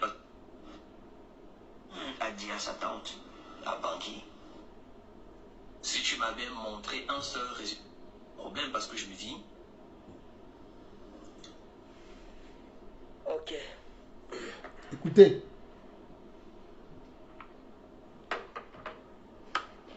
Voilà, bonsoir tout le monde, que le Seigneur vous bénisse. Dans le nom précieux et souverain de Jésus de Nazareth. J'espère que vous allez bien. Moi je vais super bien. Bonsoir pasteur Andrix. Bonsoir, c'est Bif. Chiquet. Que Dieu vous bénisse. Prophète Nathanaël, que Dieu vous bénisse. Pauline Kouassi, que Dieu vous bénisse. Oh, Fanny Gonga, bonsoir. On va prier. Père, nous te rendons grâce au nom souverain de Jésus. Nous recommandons ce moment entre tes mains. Prends contrôle et glorifie ton Saint-Nom. Dans le nom de Jésus, j'ai prié. Amen. Voilà, bien aimé, je voudrais commencer mon incipit par cette déclaration de l'apôtre Paul qui dira: Paulos, doulos Iesu Christo, dia telemato teo, me andros. Il dit Paul, serviteur de Jésus-Christ, ou esclave de Jésus-Christ, par la volonté de Dieu et non pas d'un homme. La première chose que je voudrais que les gens comprennent aujourd'hui, c'est que c'est Dieu qui appelle au ministère. Et aucun homme de Dieu ne peut juger notre homme de Dieu. Aucune personne ne peut juger un homme ou une femme que le Seigneur Jésus-Christ a appelé au ministère. Quand l'apôtre Paul l'a dit, je le dis pour moi-même, et Canet Ferdinand, Doulon Yesu Christo diatelmatou teo, mais Andros. Et Canet Ferdinand, esclave de Jésus-Christ, par la volonté de Dieu et non pas des hommes. Donc il faut que les gens arrivent à comprendre cela. C'est le Seigneur Jésus-Christ qui m'a appelé au ministère prophétique, ce n'est pas un homme. Et j'ai reçu cette grâce, la grâce d'être appelé par Jésus-Christ. Donc je n'ai de compte à rendre à personne. Mais nous sommes des personnalités publiques. Ça fait en sorte que lorsqu'il y a quoi que ce soit, nous devrions intervenir en tant que personnalité publique. Une personnalité publique, en réalité, n'a plus de vie privée. Mais nous sommes appelés à cela. Après mon annonce de dernièrement, j'ai suivi de bout en comble, tous les jours, on l'avait vu tout à l'heure au début de mon émission, des interventions de plusieurs personnes. Et ça fait un tollé sur la toile, un tollé au-delà de ce que j'attendais. Certaines personnes ont parlé en bien, d'autres ont parlé en mal, d'autres ont été au juste milieu, d'autres se sont abstenus. Donc pour moi, je pense que j'ai le droit de vivre ma vie comme bon me semble. Être homme de Dieu ne veut pas dire que je ne suis plus un homme dans la chair. Non, mes amis. Être un homme de Dieu ne veut pas dire que ce qui arrive aux autres ne peut pas m'arriver. Je pense que c'est une façon erronée de comprendre le ministère. Donc j'ai pris une décision difficile que j'ai partagée avec le monde entier parce que le mariage s'était passé devant le monde entier. Les gens m'ont crucifié, les gens, certains m'ont insulté, pas tout le monde. Je bénis Dieu pour tous ceux qui ont été un soutien pour moi, pour tous ceux qui m'ont apporté des prières, qui ont élevé des prières en ma faveur devant le Seigneur. Ce n'est pas, c'est pas facile dans tous les cas. C'est vrai que nous sommes habitués à la guerre. Comme j'ai l'habitude de dire, je suis né, j'ai été conçu dans la guerre. Pendant 9 mois, j'ai fait la guerre dans le ventre de ma mère et je suis né comme un guerrier. Donc rien ne peut m'ébranler à partir du moment où je fais ce que je pense être bon. Donc il faut que les gens comprennent tout simplement que lorsqu'un frère est dans des difficultés, il faut le soutenir, il faut lui venir en aide. Il faut le secourir. Si j'ai pris la décision de me séparer de maman Alexandra, c'est ma décision à moi, elle est personnelle. Les gens devraient comprendre que lorsque les gens ont des problèmes, il faut prier pour eux. Mais malheureusement, dans l'église aujourd'hui, ce n'est pas ça. Tellement de haine, tellement d'insultes. La Bible dit injuries, de gloire. Et il faut reconnaître que ce n'est que dans l'église qu'on a vu des choses comme ça, qu'on voit ce genre de choses en fait. C'est dans l'église de Jésus-Christ qu'on voit ce genre de choses. Dans ce que vous ne souffrez même plus de l'épreuve que vous traversez, mais vous souffrez plus de ce que vos frères et vos sœurs disent contre vous. Mais je bénis Dieu pour ceux qui sont demeurés loyaux, pour ceux qui m'ont soutenu, pour ceux qui ont soutenu maman Alexandra, qui ont été là pour elle, et pour tous ceux qui ont pris, comment je vais dire ça, qui nous ont donné des mots, qui m'ont donné des mots encourageants. J'ai suivi les directs, j'ai suivi les interventions sur les réseaux sociaux, j'ai tout suivi du début jusqu'à la fin. Et je veux marquer ma reconnaissance pour tous des miens, pour tout le monde. J'ai vu des gens être prêts à mourir pour moi, sincèrement des personnes que je ne connais pas. J'ai vu, il y a un jeune homme de Dieu en France, je pense sa chaîne c'est Don de Dieu TV. J'étais épaté par la loyauté et l'amour de cet homme de Dieu. La loyauté c'est un esprit, c'est un don de Dieu en fait. La loyauté c'est un don de Dieu. Beaucoup de personnes sont aussi sorties qui ont dit que le Seigneur leur avait montré le divorce. Mais ce que je déplore, c'est qu'avant mon divorce, personne n'a fait une vidéo pour montrer que voilà, le prophète Ferdinand va divorcer. Personne n'a fait une vidéo comme ça. Je n'ai pas vu une vidéo où quelqu'un ait dit ok, les réseaux sociaux ne se sont pas inondés de prophéties. Non. Mais c'est après mon annonce que partout dans les réseaux sociaux, chacun dit Dieu m'avait montré, Dieu m'avait montré. Mais vous étiez où avant même?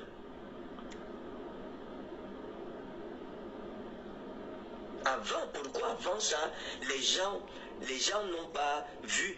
Pourquoi dans l'église, c'est toujours après que les gens voient? Les gens ont parlé, les gens ont dit de tout. Je pense que ceux qui nous aiment sont plus nombreux que ceux qui nous haïssent. On s'en fout de ceux qui nous haïssent. Et ça, il faut que les gens comprennent cela. Je suis un leader, je suis un guerrier, je suis un soldat, mes amis. Je suis un soldat de Christ. Trouver des personnes loyales aujourd'hui dans l'église qui ont de l'amour, la sympathie pour ceux qui sont éprouvés, c'est rare. J'ai vu des hommes de Dieu, je n'ai pas arrêté le nom, je ne peux pas dire tous les noms ici, qui ont parlé, et on a l'homme de Dieu, le prophète, c'est qui? Samuel Panzo TV, cet homme de Dieu qui a parlé avec maturité. Il y a bien d'autres hommes de Dieu qui ont parlé sur cette affaire avec beaucoup de maturité, sans entrer dans des injures et tout cela. Mais ma situation a montré tout simplement l'état fragile de l'église de Jésus-Christ aujourd'hui. C'est ça le problème de l'église. Ça a montré la division profonde dans l'église. Ça veut dire que la Bible dit que lorsqu'un membre est malade, c'est tout le corps qui doit souffrir avec lui. Mais cependant, dans cette situation, non. Non. Beaucoup de personnes se sont désolidarisées, m'ont insulté et tout cela. Je pense que c'était l'occasion de prier pour moi et maman Alexandra en même temps. Sincèrement, ça montre l'état profond d'animosité dans l'église de Dieu aujourd'hui. En sorte que même les païens, les non-croyants sont venus pour dire ce qu'ils pensaient dans cette histoire. Mais ça ne fait rien. C'est rien, c'est peu de choses. Moi, je pense que le plus important dans la vie, c'est de faire ce qu'on pense être bien. Ah, merci Lionel Wandi, oui, le prophète Lionel Wandi, que Dieu le bénisse. C'est quelqu'un que j'apprécie beaucoup. Ce que j'apprécie chez lui, c'est de loyauté. Je pense que les jeunes de cette génération devraient apprendre de ce jeune homme ce qu'on appelle la loyauté. C'est un homme de Dieu. C'est un homme de Dieu. Donc les gens ont prophétisé, les gens ont vu le divorce. Quand je suis allé sur Internet, j'ai vu partout. C'était le divorce partout. Les gens disent, oh, il a divorcé. J'ai vu, Dieu m'avait montré, Dieu m'a montré, Dieu m'a montré. Tout le monde. Mais la question c'est pourquoi avant personne n'a regardé? Pourquoi personne n'a prophétisé que le prophète va divorcer? On n'a vu personne. Mais je pense qu'au-delà de tout cela, le Seigneur Jésus-Christ est vivant. Il est souverain. Il est plus grand que tous. Et sa fidélité m'aidera. Je ne tomberai pas. Donc tous ceux qui ont cru que je vais tomber à travers cette histoire, mes amis, le Dieu qui marche au milieu de nous est puissant. Il est redoutable, mes amis. À partir du moment où ce n'est pas un homme qui m'a appelé, j'avance doucement et sereinement. Le Seigneur m'avait dit, voici le signe par lequel tu reconnaîtras que moi, l'Éternel, ton Dieu, je verrai sur toute la parole que j'ai prononcée à ton égard pour l'exécuter. Donc moi, je pense que 1000 tomberont à ma gauche, 10 000 à ma droite, je ne serai pas atteint. C'est pas possible. Aucune parole négative n'aura d'effet sur moi, bien d'action négative, je m'en fous. J'ai suivi tout, je pensais toutes les personnes qui sont intervenues sur Internet, j'ai regardé, j'ai suivi toutes les vidéos qui ont été montées sur moi, sur Maman Alexandra, sur cette affaire-là.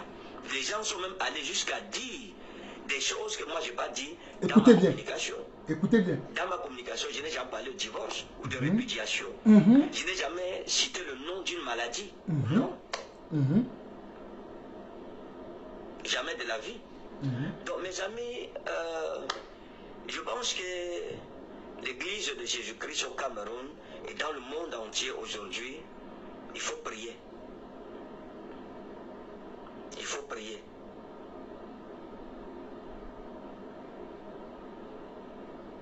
Il faut prier, mes amis.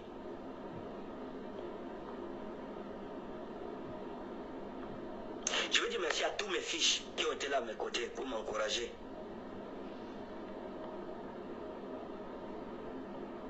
Merci à tout le monde. Merci à tout le monde. Il y a des gens qui ont été là, qui m'ont encouragé, qui ont écrit. Nous leur disons merci. Je dis merci à ces personnes. Donc pour le reste, vraiment, je n'interviens pas dans vos choix. Donc je ne peux pas permettre à quelqu'un d'intervenir dans mes choix. Moi, non. Non, mes amis. J'ai pris une décision. Si ça plaît à quelqu'un, ok. Ça ne me plaît pas, je ne cherche pas à plaire à qui que ce soit. Non, mais il faut comprendre qu'il y a un adage en hébreu qui dit Naftulay Elohim Niftalti. J'ai combattu les guerres d'Elohim. Non. Il ne faut pas déranger les gens. Il ne faut pas déranger comme ça. C'est même quelle histoire ça. Écoutez, continuez à écouter. Quelle histoire. C'est quelle histoire ça où tout le monde va venir parler et dire et raconter n'importe quoi. Moi, je ne sais pas. Regardez.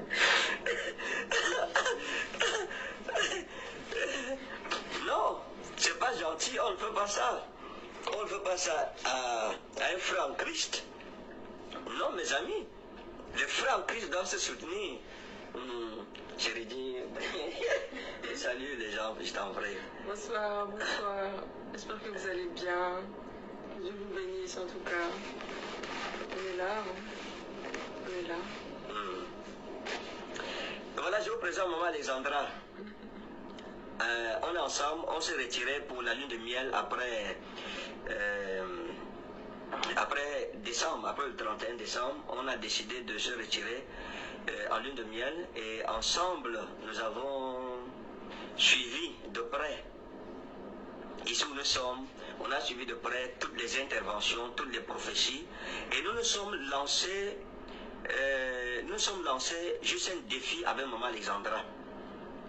Nous étions en train de nous poser la question, quel prophète va se lever dans tous les directs pour prophétiser que le prophète Ekane Ferdinand est avec son épouse en lune de miel.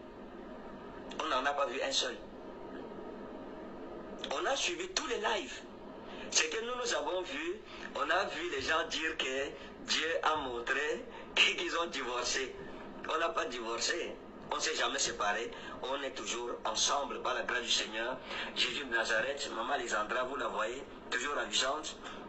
Donc, elle m'a mis tellement la pression en fin d'année qu'il fallait qu'on vienne en lune de miel. Tellement de pression et donc on a décidé de se retirer et pour juste la lune de miel. Donc, maintenant la question qu'il faut poser, j'ai une question à poser à l'église. Maintenant on entre dans les choses sérieuses, chérie. C'est ça ou c'est pas ça? C'est ça. Qu'est-ce qu'on avait dit? On attendait quoi ici sur les réseaux? Quand on faisait les directs, tu te souviens? On attendait une personne en tout cas qui allait dire l'état des choses, c'est-à-dire qu'on était ensemble en lune de miel. On n'a rien vu. Personne. Aucun prophète dans toute l'église de Dieu, de tous ceux qui sont intervenus, personne, Dieu n'a dit à personne. Et va dire à l'église, ainsi par l'Éternel, mon serviteur, ma servante, se sont retirés. Et à l'heure, ils sont en train de suivre tous les directs. Personne n'a vu ça. La question qu'il faut se poser, y a-t-il donc de vrais prophètes dans l'église aujourd'hui? Combien de vrais prophètes il y en a? Personne.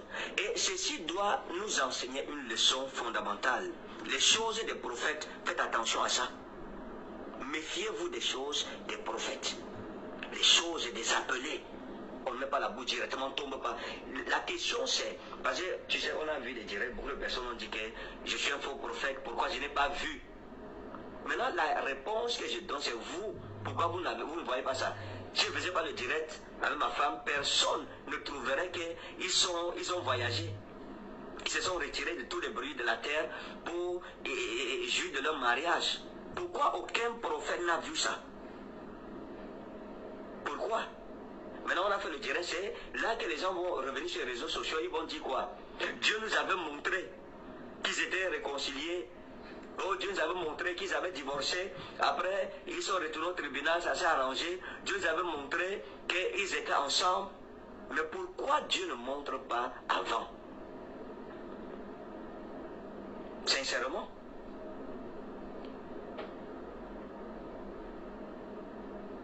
Non, sincèrement, mes amis, on n'a jamais divorcé. Ça, c'est que le divorce? Non, mes amis. Pourquoi aucun prophète? Nous, on est aveugles. D'accord, il n'y a pas de problème. Je suis aveugle. Et Seigneur, ouvre mes yeux. Vous, alors, les vrais prophètes de la Bible, je suis un faux prophète. Vous êtes sortis sur Internet. Vous avez parlé. Pourquoi votre Dieu ne vous a pas dit? Quand le Seigneur m'a appelé, il m'a dit ceci. Quand le temps sera accompli, tu te lèveras et tu demanderas à plusieurs où est votre Dieu. Je demande donc la question. Je pose la question, je la repose. Tous ceux qui sont montés dans les réseaux pour dire que le prophète Al-Fedra, c'est un faux prophète. Il voit dans son église, pour sa famille, il n'a pas vu. J'ai vu. La question c'est, toi, pourquoi tu n'as pas vu? Comme Dieu est avec toi, il n'est pas avec moi. Pourquoi vous n'avez donc pas vu que l'homme là et sa femme, ils n'ont aucun problème? Ils sont en lune de miel. Il y a la lune, il y a le miel. On est bien, on va vous montrer tout à l'heure, si vous voulez, une belle vue. Hein? Chérie, te donne la parole, pardon. J'ai trop parlé. Nous vous annonçons officiellement la rentrée ministérielle 2025. Ça sera puissant. Ça sera extraordinaire. Maman Lisandra est mon ambassadeur nommé pour la France, pour l'Europe. Donc après la lune de miel, elle va aller là-bas pour essayer de faire ce qu'il y a à faire. Parce qu'on va inaugurer Rema Mission en Europe. Voilà, elle sera ma seconde de ce côté là-bas. Dieu va faire cette mission rapidement. Et puis, on va lancer cette année très fort. Chérie, tu as la parole. Comme tu as dit, personne n'a su ça. S'il vous plaît, est-ce que vous écoutez? Est-ce que vous suivez ça? Je vais parler fort, comme tu as dit, tout le monde a dit, Dieu m'a dit, mais personne ne savait ce qu'on vivait actuellement. Qu'on était ensemble, qu'on était en lune de miel, où on était tout simplement. Donc ça montre un peu l'état des choses un peu dans l'église. Oui, tout simplement. Et c'est dommage, quoi. Vous savez, il y a même les gens qui ont prophétisé, qui ont entendu la voix de ma femme crier « Sauvez-moi !»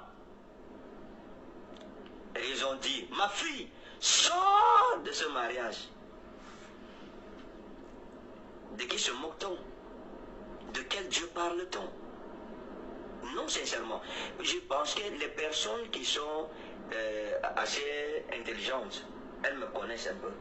Les personnes qui sont spirituelles savent que les prophètes, je suis un prophète. C'est-à-dire que Dieu m'a établi prophète. Je n'ai pas à discuter ça avec quelqu'un. Mais les choses des prophètes sont comprises par l'esprit de la prophétie. Nos prophètes, aucun prophète dans toute l'église n'a vu la vérité, n'a vu clair dans l'histoire. Une énigme que personne n'a su déchiffrer. Ça montre l'obscurantisme spirituel dans lequel l'église de Dieu se trouve aujourd'hui. Et je disais à mon épouse que ça montre que beaucoup de ainsi parle l'Éternel. sur les réseaux sociaux là, Dieu n'a rien dit. Et je lui disais que Dieu nous a mis un peu à côté de lui pour nous dire, regardez, regardez, écoutez, voilà ce que c'est que les prophètes dans votre génération aujourd'hui. Les gens prophétisaient sa mort, les gens prophétisaient, c'est là où voilà, les dépressions. La dépression, la mort, les suicides. Le suicide, voilà. Les gens prophétisaient tout. On suivait ça ensemble. On disait à Dieu, non Seigneur, l'Église a des problèmes sérieux. Les prophétesses Yvette sont sorties avec leurs vidéos pour dire que Dieu leur avait montré le divorce et tout ça là. Maintenant, pourquoi Dieu ne vous a pas montré que Ekani, est en lune de miel avec sa femme? Pourquoi Dieu ne vous a pas montré ça? Vous êtes tombé sur ma vidéo, vous êtes rué sur la vidéo comme des abeilles pour piquer et en finir avec moi, mais vous ne saviez pas ce que le Seigneur vous réservait à la fin. Il faut beaucoup d'amour pour l'Église. On a besoin d'amour dans l'Église. On a besoin de pardon. Lorsqu'un membre souffre, au lieu de venir faire n'importe quoi, prions. Prions. Et le Seigneur nous bénira certainement. Je ne sais pas si tu as déjà dit. Non, je pense que j'ai tout dit. Voilà. Donc, nous vous aimons fortement. Nous sommes vivants. Nous nous portons bien. On est en train de enjoy ici. Et si on a même besoin de montrer ça, chérie. Qu'est-ce que tu penses, ouais? Si on a besoin de montrer, chérie, ça va, non? Ou bien? Comme tu veux. On est en train de enjoy. Attends. Un instant. Mes frères, je vais arrêter ici parce que le reste qu'il va montrer n'est pas intéressant pour moi. Je vais vous montrer la dernière vidéo que j'ai choisi de vous montrer. La belle urgent, le prophète Ferdinand Egan. Je vais vous montrer la dernière vidéo et puis je vais... Il y a une lampe au milieu de nous. Mon Seigneur, une lampe. J'ai passé une avec elle à l'hôtel. La belle-mère du prof Ferdinand Eganet parle fort au téléphone et choque ses. La journée, ça a été? Oui, ça a été. De ton côté. Ça va, ça va. Je vais me marier, on est là, on est rentré dans la vie. Et voilà, ça c'est bien. Tu es avec qui en ligne, chérie? Je suis avec maman. Ah, ma belle-mère chérie. Ma belle maman, comment tu vas? Ça va, mon beau-fils. Tu vas bien? Non, ça va. Je t'aime trop. Ah, mais moi également. Je vois que nous te manquons tellement là déjà, quoi. Oh, vraiment. Hein? Vous me manquez tellement. Oh, toi aussi tu nous manques. Un gros bisou. Un gros bisou à vous là-bas, d'accord? On fait comme ça, ok? On fait comme ça, au revoir. Bisous. Bye. Bisous, bisous. Bisous. Oui, ça va. Et toi, ça va? Ça va, la journée, ça a été? Oui, ça a été. De ton côté. Ça va, ça va. Je vais me marier, on est là, on est rentré dans la vie. Et voilà, ça c'est bien. Tu es avec qui en ligne, chérie? Je suis avec maman. Ah, ma belle-mère chérie. Ma belle maman, comment tu vas? Ça va, mon beau-fils. Tu vas bien? Non, ça va. Je t'aime trop. Ah, mais moi également. Je vois que nous te manquons tellement là déjà, quoi. Oh, vraiment. Hein? Vous me manquez tellement. Oh, toi aussi tu nous manques. Un gros bisou. Un gros bisou à vous là-bas, d'accord? On fait comme ça, ok? On fait comme ça, au revoir. Bisous. Bye. Bisous, bisous. Bisous. Alors, mes chers frères et sœurs, je vais m'arrêter sur ces 3 vidéos pour l'instant. Et j'aimerais dire à mes chers frères et sœurs à travers le monde que nous devons faire attention à ce que nous disons selon ce que la Bible, par la bouche de notre frère Jacques, nous a montré tout à l'heure dans le livre de Jacques. Avant de continuer, j'aimerais vous lire également dans 1 Corinthiens chapitre 6, le verset 12 qui dit « Tout m'est permis, mais tout n'est pas utile. Tout m'est permis, mais je ne me laisserai pas asservir par quoi que ce soit.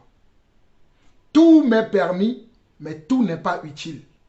Tout m'est permis, mais je ne me laisserai asservir par quoi que ce soit. » Durant toutes les vidéos que je vous ai montrées, la manière dont cet homme parle, ce faux prophète Ferdinand Ekane parle, jusqu'à ce qu'il dit que dans sa vie, il peut faire tout ce qu'il veut dans sa vie, que personne n'a le droit de le questionner, personne n'a le droit de dire pourquoi tu fais ça, que sa vie, il peut faire tout ce que lui veut. Alors que dans 1 Corinthiens 6, le verset 19, 1 Corinthiens 6, verset 19 et verset 20 dit, ne savez-vous pas que votre corps est le temple du Saint-Esprit qui est en vous, que vous avez reçu de Dieu et que vous ne vous appartenez point à vous-même? 1 Corinthiens 6, 19 dit, ne savez-vous pas ne savez-vous pas que votre corps est le temple du Saint-Esprit? Ne savez-vous pas que votre corps est le temple du Saint-Esprit qui est en vous et que vous avez reçu de Dieu et que vous ne vous appartenez point à vous-même, car vous avez été achetés à un grand prix. Glorifiez donc vos corps. Alléluia. Regardez bien Corinthiens 6, verset 20. Il dit, car vous avez été rachetés à un grand prix. Glorifiez donc Dieu. Glorifiez donc Dieu. Glorifiez Dieu, donc Dieu dans vos corps et dans votre esprit qui appartiennent à Dieu. Glorifiez donc Dieu dans vos corps et dans votre esprit qui appartiennent à Dieu. Glorifiez donc votre Dieu dans vos corps et votre esprit qui appartiennent à Dieu.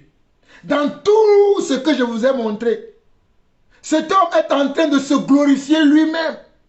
Il a tellement une haute opinion de lui-même que ce que la Bible dit ne lui dit rien. Il a tellement une haute opinion de lui. Ce que lui dit, c'est ce que nous devons écouter. C'est lui seul qui connaît la vérité. C'est lui seul que Dieu a appelé. C'est lui seul que Dieu utilise. Et il a embrigadé avec lui Alessandra et sa maman. Il a réussi à les embrigader, à rentrer dans son jeu avec lui. Mais j'aimerais dire une parole encore dans Éphésiens 5. Éphésiens 5, à partir du premier verset, on nous dit, devenez donc les imitateurs de Dieu. Mes chers frères et sœurs à travers le monde, n'imitez pas ce faux prophète. N'imitez pas cette sœur et cette maman-là. Non, ne les imitez pas dans ce qu'ils font là. Ne les imitez pas. Ça n'a rien à voir avec la parole de Dieu. On nous dit dans Éphésiens 5 à partir du verset 1er, devenez donc les imitateurs de Dieu, comme des enfants bien-aimés, et marchez dans l'amour, à l'exemple de Christ, qui nous a aimés, et qui s'est livré lui-même à Dieu pour nous, comme une offrande et un sacrifice de bonne odeur. Que la débauche, ni aucune impureté, ni la cupidité ne soit pas même nommée parmi vous, ainsi qu'il convient à des saints. Que la débauche, ni aucune impureté. Regardez les impuretés qui sont sorties de la bouche de ce monsieur. Les choses qu'il a dit de travers. Comment il a dit que non, on l'a maltraité, on a fait ceci. Et à la fin, il vient mentir qu'il n'a jamais dit qu'il met un terme à son mariage, ce qui signifie la répudiation, le divorce, la séparation. Aux yeux du monde entier, cet homme vient dire qu'il n'a jamais dit.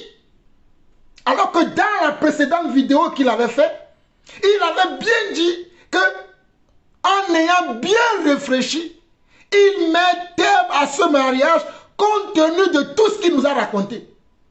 Mais dans la seconde vidéo, il vient dire qu'il n'a jamais dit ça. De qui se moque-t-on? Je continue. Verset 4. Qu'on n'entende ni paroles grossières, ni propos insensés ou équivoques.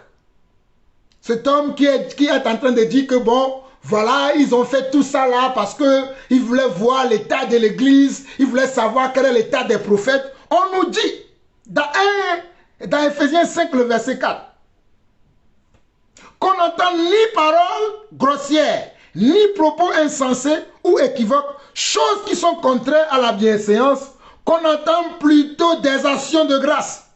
Car sachez-le bien, aucun débauché ou impur ou cupide, c'est-à-dire idolâtre, n'a d'héritage dans le royaume de Christ et de Dieu. Que personne ne vous séduise par de vains discours, car c'est à cause de ces choses que la colère de Dieu vient sur les fils de la rébellion. N'ayez donc aucune part avec eux. N'ayez donc aucune part avec eux. N'ayez donc aucune part avec ces personnes-là. Pourquoi Dieu dit ça? Il dit autrefois, dans notre passé autrefois, vous étiez ténèbres et maintenant vous êtes lumière dans le Seigneur. Marchez comme des enfants de lumière. Si nous sommes de la lumière, nous devons marcher comme des enfants de lumière sans causer des scandales dans l'église. Sans causer des scandales dans l'église. Verset 9. Car le fruit de la lumière consiste en toutes sortes de bonté, de justice et de vérité. Car le fruit de la lumière consiste en toutes sortes de bonté, de justice et de vérité. Verset 10. Examinez ce qui est agréable au Seigneur et ne prenez point part aux œuvres infructueuses des ténèbres, mais plutôt condamnez-les. Verset 10 et le verset 11 d'Éphésiens 5 nous dit: examinez ce qui est agréable au Seigneur et ne prenez point part aux œuvres infructueuses des ténèbres. Et je peux vous confirmer que tout ce que nous avons entendu de la bouche de ce monsieur, la plupart sont des œuvres infructueuses des ténèbres. Le mensonge est une œuvre plutôt infructueuse des ténèbres. L'hypocrisie est une œuvre infructueuse des ténèbres. La manipulation est une œuvre infructueuse des ténèbres. L'orgueil, le moi, tout ce que ce monsieur a fait. Ne donnez jamais votre accord à ces choses. Je répète encore ce passage d'Éphésiens 5, verset 10 et verset 11 à vous. Examinez ce qui est agréable au Seigneur et ne prenez point part aux œuvres infructueuses des ténèbres, mais plutôt condamnez-les. Mais bien aimés chers frères et sœurs, j'aurais voulu continuer, mais je vais m'arrêter là parce que j'ai certains rendez-vous auxquels je dois répondre rapidement, mais je vais vous lire quelques témoignages. Je vous parlais d'un témoignage la dernière fois, que lorsque j'ai fait ma première partie de lorsque j'ai parlé le vendredi dernier, il y a 8 jours ce même vendredi, où j'ai exposé la pensée du Seigneur par rapport au mariage, et j'ai exposé le mal que ce monsieur fait à cette famille en voulant prendre cette fille, et il a pris cette fille en mariage de force. J'ai eu les contacts d'une sœur qui m'a contacté, qui m'avait dit qu'elle mettait sa maison à disposition de cette sœur si jamais cette sœur a besoin d'un endroit où se reposer pour bien restituer sa vie, pour bien orienter sa vie, qu'elle serait là pour elle et qu'elle mettait sa maison à la disposition de cette sœur. Voici le témoignage le commentaire que la sœur m'a envoyé par rapport à la deuxième vidéo que le frère, et je dirais pas un frère, que le faux prophète Ferdinand Ekane a fait. Il dit: mon frère, voici mon commentaire sur sa vidéo. Les scandales viendront toujours, mais malheur à ceux par qui ces scandales viendront. Tu as fait énormément de mal aux gens par la cruauté de ta vidéo initiale et tu as déstabilisé la foi de beaucoup de gens. Tu as fait pleurer des gens à cause du mal que tu voulais faire à cette jeune femme. Maintenant te revoici. Aucune humilité, aucune repentance, aucune transparence, que du mépris total pour les autres auxquels tu veux toujours enseigner, sans être toi-même enseigné d'abord, sans être toi-même d'abord être délivré. Si toi-même, tu as finalement compris la stupidité et la méchanceté de ta décision initiale envers elle, alors tant mieux, gloire à Dieu, tout le monde en est heureux. Mais maintenant, reviens au moins vers les gens avec un esprit d'humilité. Tu as trop d'orgueil et je crains vraiment de ce que tu auras comme comportement dans le futur envers cette femme. ton cœur est méchant et ingrat. Et tu as énormément de mépris pour les gens et aucune crainte de Dieu. Tu nous scandalises et tu nous offenses à chaque vidéo. Tu as une offense et une occasion de chute pour les gens. Des gens pour qui Jésus a donné son sang. Tu rendras compte à Dieu pour ton irresponsabilité avec les âmes. Je suis un guerrier. Oh, je suis un guerrier. Tu as besoin d'être giflé et recadré par tes parents. Honte à toi. Voici le commentaire de la sœur qui met sa maison à disposition de cette sœur si jamais elle en a besoin. J'ai deux autres commentaires qui m'encouragent à continuer à persévérer, à montrer la pensée de Dieu dans mes enseignements, dans mes exhortations, dans mes censures, dans mes reproches à ces soi-disant serviteurs de Dieu qui ne le sont pas, ou peut-être qui le sont, mais qui en temps ont fait naufrage par rapport à la foi. Il y a un serviteur de Dieu vivant en Côte d'Ivoire qui m'a appelé la dernière fois. Et voici ce qu'il m'a envoyé en message. Il dit: bonsoir homme de Dieu. Je suis serviteur de Dieu en Côte d'Ivoire. J'ai été touché par les vérités bibliques dans ta vidéo. Mon avis concernant la dernière sortie du faux prophète Ekané. Que Dieu te bénisse pour tes enseignements qui nous montrent effectivement la vie cachée de cet homme. Il y a un autre qui m'a envoyé aussi un commentaire que je vous lis également, qui est un Camerounais d'origine, comme ce monsieur lui-même. Il m'a dit: merci beaucoup à vous mon apôtre. Je suis apôtre à côté, Camerounais, résident à Marseille et postulant pour mes études du PhD. J'ai déjà fait 2 vidéos sur cette affaire. Je faisais plus de recherches et une follower m'a donné vos références. Merci pour tout. Soyez bénis. Mes chers frères et sœurs, moi je fais ce travail afin d'ouvrir les yeux des enfants de Dieu, afin que les enfants de Dieu soient attachés à la saine doctrine. Voilà pourquoi je fais ce travail. Voilà pourquoi je fais ce travail. Je fais ce travail pour que les enfants de Dieu soient attachés à la vraie doctrine, à la parole véritable de Dieu. Je ne le fais pas parce que je n'ai rien d'autre à faire. La preuve, j'ai prévu, regardez tout ce que j'ai prévu, vous montrer aujourd'hui. Mais le temps ne me le permet pas de faire tout ça là aujourd'hui. Mais prochainement, je vous parlerai de comment reconnaître les aspects d'un pervers narcissique. Mais je profite encore de cette occasion.